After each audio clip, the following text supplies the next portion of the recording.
오늘 우리에게 주시는 하나님 말씀을 간단히 한 줄로 요약하면은 항상 기도하고 낙심하지 말라 하는 것입니다.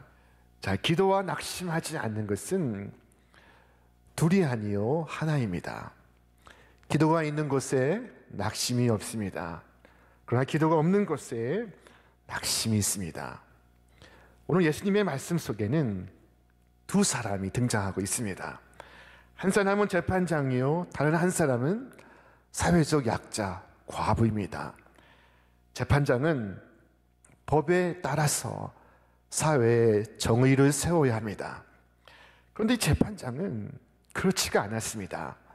성경은 말씀하기를 어떤 도시에 하나님을 두려워하지 않고 사람을 무시하는 한 재판장이 있는데 라고 말씀합니다. 재판장은 하나님을 두려워하지 않고 사람을 무시하고 있었습니다. 여기에는 깊은 의미가 있습니다. 여러분, 하나님을 두려워하지 않는 사람은 사람을 무시합니다. 자, 그러나 하나님을 두려워하는 사람은 사람을 존중합니다. 사람에게 배려합니다. 자, 그래서 하나님 사랑과 이웃 사랑은 서로 연결이 되고 서로 통하고 서로가 하나가 되는 것입니다. 그런데 이 재판장은 하나님을 두려워하지 않고 사람을 무시하고 있었습니다. 예수님께서 이 말씀을 하시게 된 당시 유대의 상황이 이와 같았습니다. 하나님을 두려워하지 않았고 사람을 무시하였습니다. 당시 유대는 로마 제국의 식민지였습니다. 당시 사회는 불의와 불합리가 판을 치고 있었습니다.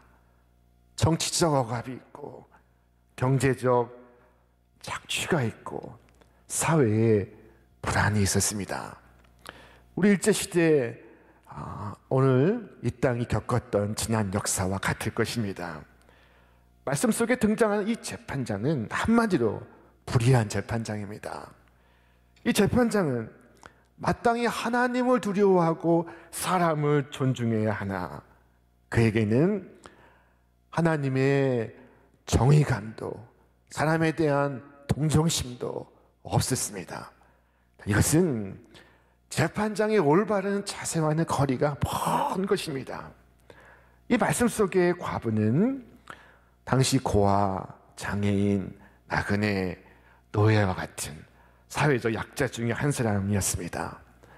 당시 사회는 남성 위주의 가부장 사회였습니다.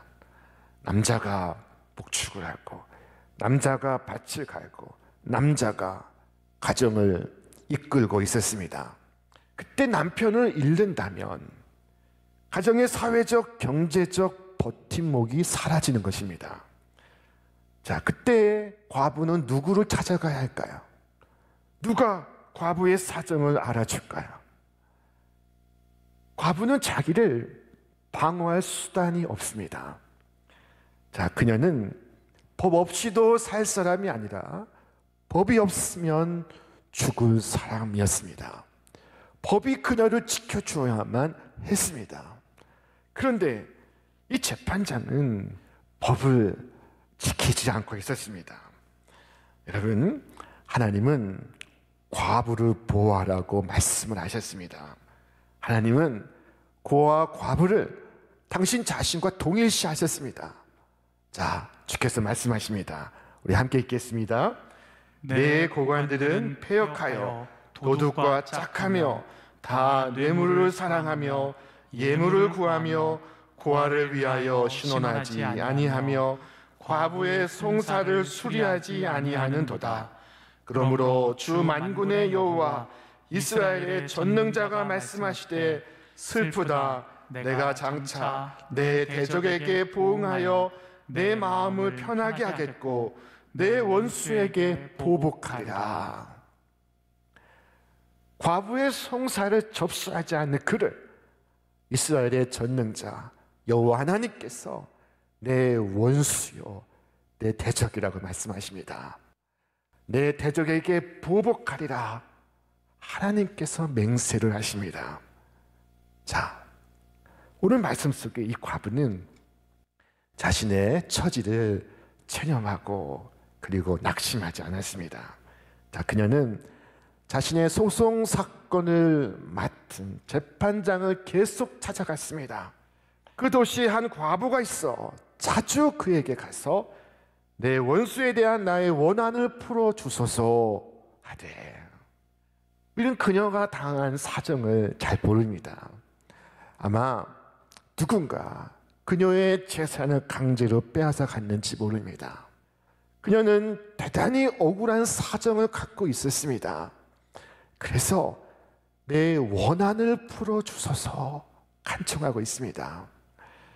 자, 번번이 제지를 당하고 번번이 거부를 당하고 있었지만 그녀는 계속해서 찾아갔습니다.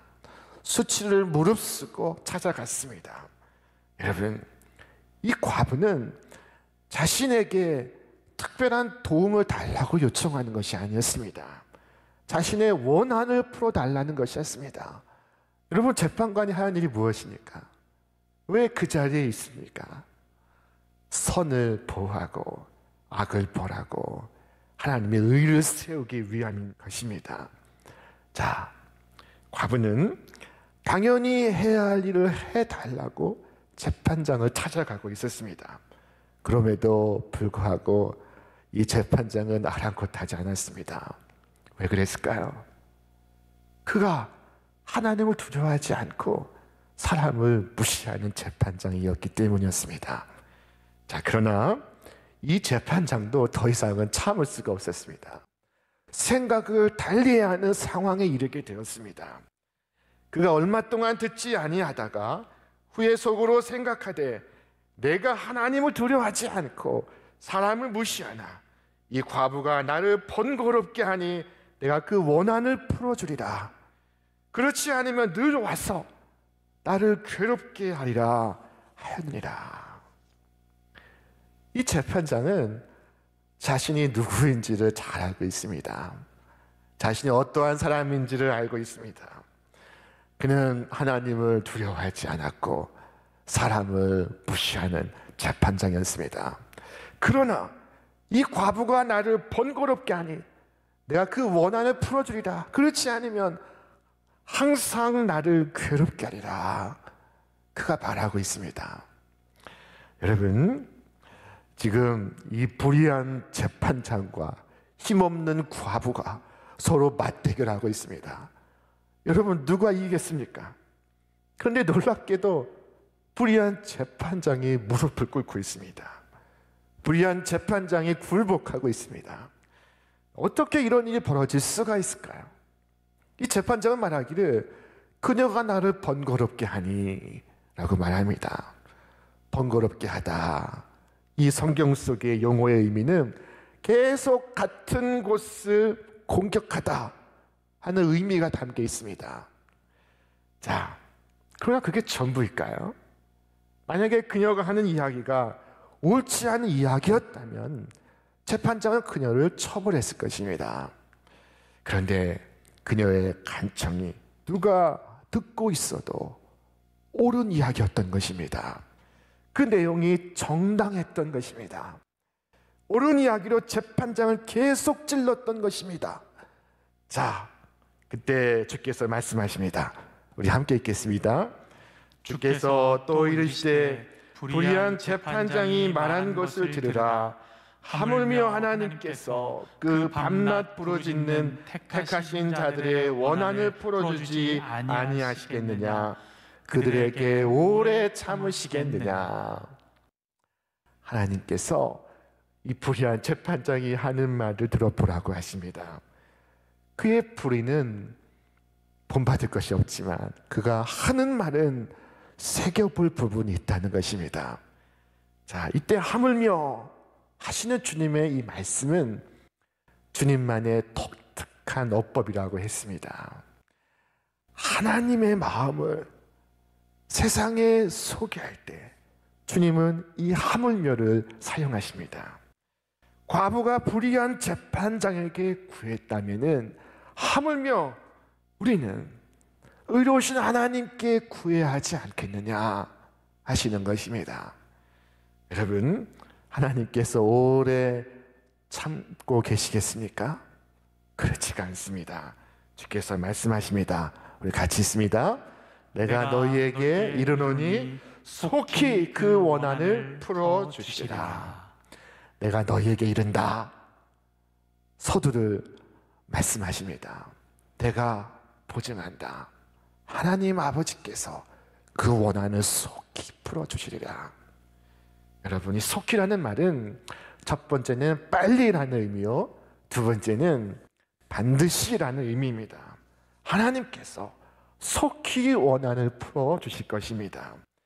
자, 불의한 재판장이 과부의 요청에 응답할 수밖에 없다면은 의로우신 하나님께서 오늘 우리의 원한에 대해서 뭐라고 말씀하시겠습니까? 우리의 정당한 기도에 대하여 뭐라고 말씀하시겠습니까? 주님은 반드시 응답하실 것입니다. 하나님은 불의하지 아니하십니다. 그런즉 너희는 여호와를 두려워하는 마음으로 삼가 행하라. 우리 하나님 여호와께서는 불의함도 없으시고 치우침도 없으시고 뇌물을 받는 일도 없으시니라 하니라. 오늘 예수님은 우리에게 두 가지 질문을 하셨습니다. 첫 번째는 하물며 하나님께서 그 밤낮 부르짖는 택하신 자들의 원한을 풀어주지 아니하시겠느냐 하는 것이요, 두 번째는 그들에게 오래 참으시겠느냐 하는 것입니다. 이 두 개의 질문에 대한 답이 바로 속히 그 원한을 풀어주시리라 였던 것입니다. 이것은 약속입니다. 주께서 보증하시고 하나님께서 주시는 하나님의 약속이었습니다. 한나는 자식을 낳지 못하고 있었습니다. 남편이 데리고 온 처분 자식을 계속 낳고 있었는데 한나는 자식을 낳지 못하고 있었습니다.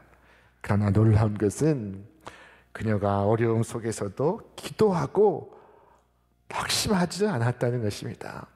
성경은 말씀하기를 그녀가 기도한 후에 얼굴에 근심빛이 없더라 말씀하고 있습니다. 예수님께서는 확실히 말씀하셨습니다. 내가 너희에게 이른다. 하늘 아버지께서 속히 그 원한을 풀어주시리라. 여러분, 아버지를 신뢰하는 것이 자녀의 본분입니다. 선생님의 말씀을 따르는 것이 제자의 도리입니다. 그러나 이 기본적인 것이 이 세상에 갈수록 보기가 어렵습니다. 여러분, 주님께서 이 시대의 믿음 없음을 내다보시고 이같이 말씀하셨습니다. 인자가 올 때 세상에서 믿음을 볼 수 있느냐? 하나님은 믿으십니다. 그러나 사람들이 믿고 있습니까? 하나님의 말씀은 진리입니다. 그러나 사람들이 진리이신 하나님의 말씀을 붙들고 살고 있습니까? 이것이 주께서 우리에게 오늘 말씀하시는 핵심인 것입니다. 예수님께서 다시 오실 때 믿음이 있나 믿음이 없나 찾으신다고 하십니다. 재림하시는 주님은 세상의 보화를 찾지 아니하십니다. 우리의 지위를 바라지 아니하십니다. 주께서 찾으시는 것은 우리의 믿음입니다. 우리의 믿음이 우리에게도 귀하고 주님께도 귀한 것입니다.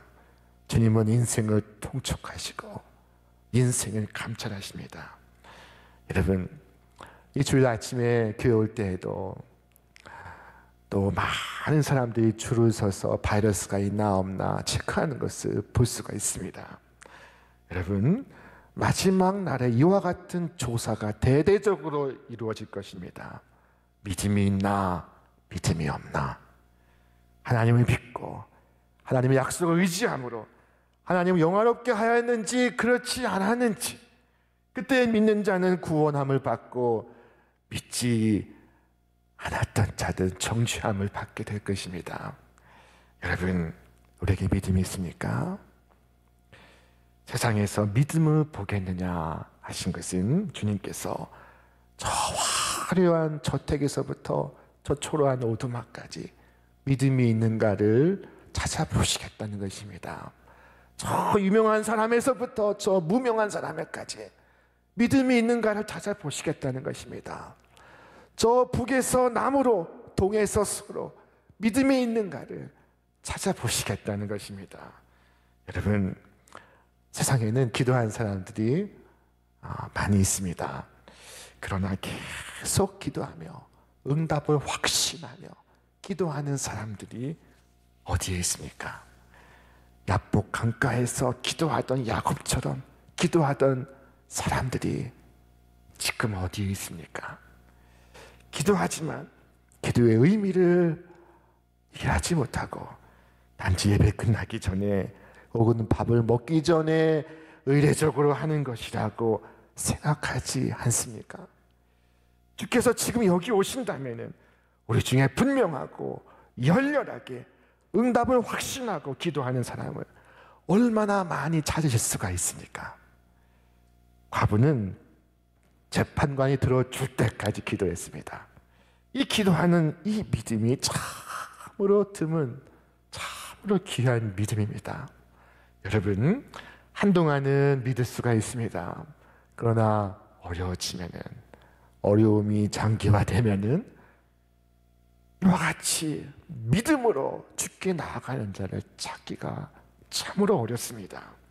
모든 사람이 교회 갈 때 내가 교회 가는 것은 쉽습니다. 모든 사람이 믿을 때 나도 신자가 되는 것은 어렵지 않습니다. 그러나 아무도 믿지 않을 때 믿는 자가 되는 것, 신자가 되는 것, 그것이야말로 주께서 찾으시는 금보다 귀한 믿음인 것입니다. 그런 사람들에게 하나님의 이 말씀은 세상의 많은 가르침 중에 하나가 아닙니다. 그런 사람들에게 이 하나님의 말씀은 구원을 주시는 하나님의 유일한 진리인 것입니다. 여러분, 주님께서 인자가 올 때 세상에서 믿음을 보겠느냐라고 묻고 계십니다. 저는 이 질문에 대한 답이 무엇인지 모릅니다. 긍정도 부정도 할 수가 없습니다. 그러나 이 질문만은 나를 향한 질문으로 내 마음에 새기기를 원하고 있습니다. 여러분, 주님께서 오실 때 나에게 믿음을 보실 수가 있을까요? 이 마지막 시대에 나에게서, 우리 구주께서 믿음을 발견하실 수가 있을까요?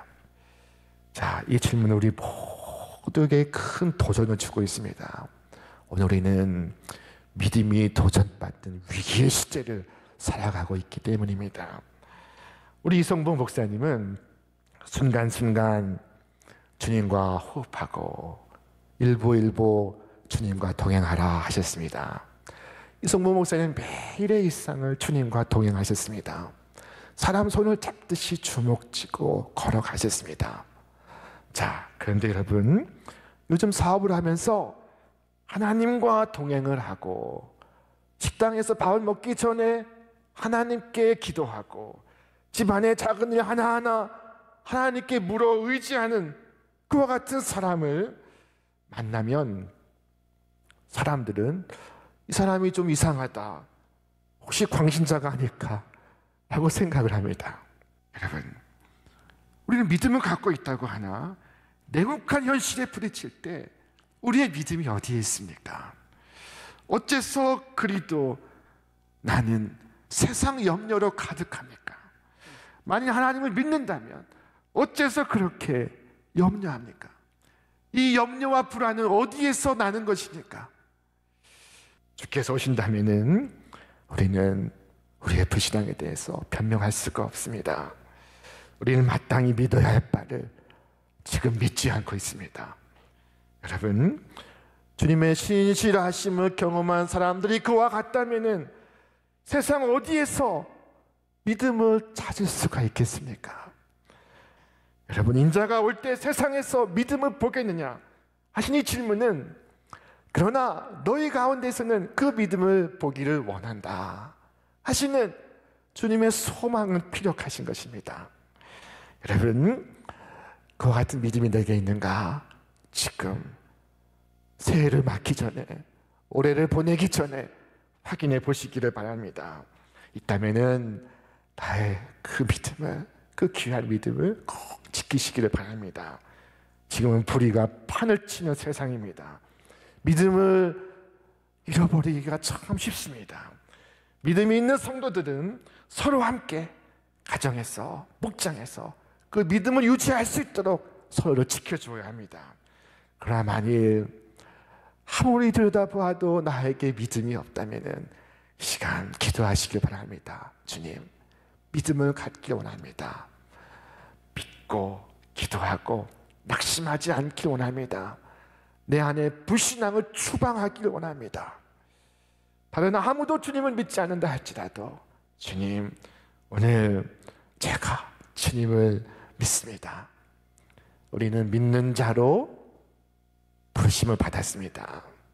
의심하는 자로 부름받은 것이 아닙니다. 하나님을 믿는 일에 있어서 아무리 믿어도 지나치는 법이 없습니다. 오늘도 하나님께서 우리의 기도를 들으시고 우리의 마음을 받으시는 줄로 믿습니다. 하루 세끼 밥 먹고 사는 사람은 밥심으로 산다는 것을 그 자신이 너무나 잘 알고 있습니다. 여러분, 그와 같이 항상 기도하며 사는 사람은 자신이 기도의 힘으로 지금까지 이 12월의 마지막 송년주일까지 살아왔다는 것을 잘 알고 있습니다. 남들이 뭐라고 해도 그 자신은 잘 알고 있습니다. 여러분 어떻습니까? 기도의 힘으로 지금 이 시대를 살고 있습니까? 기도하는 자만이 하는 하늘의 은혜와 하늘의 복을 누리고 있으니까 이 성탄에 주님께서 우리에게 오시듯 주님께서 우리에게 다시 오신다고 말씀하셨습니다. 여러분, 주님이 오실 때까지 무슨 일이 있어도 믿음을 내가 지키겠습니다. 어떤 일이 있어도 낭망하지 않고 기도하겠습니다. 다짐하시는 오늘 여러분과 제가 되시기를 바랍니다. 오늘 송년주일을 맞아서 그동안 보이지 않는 곳곳에서 주님을 위하여 또 교회를 위하여 이 나라와 민족을 위하여 기도하시는 우리 모든 믿음의 가족들께 진심으로 감사를 표합니다. 여러분 계속해서 날마다 믿음의 씨를 뿌리시며 열심히 기도하시는 우리 모든 믿음의 가족 되시기를 주님의 이름으로 축원합니다.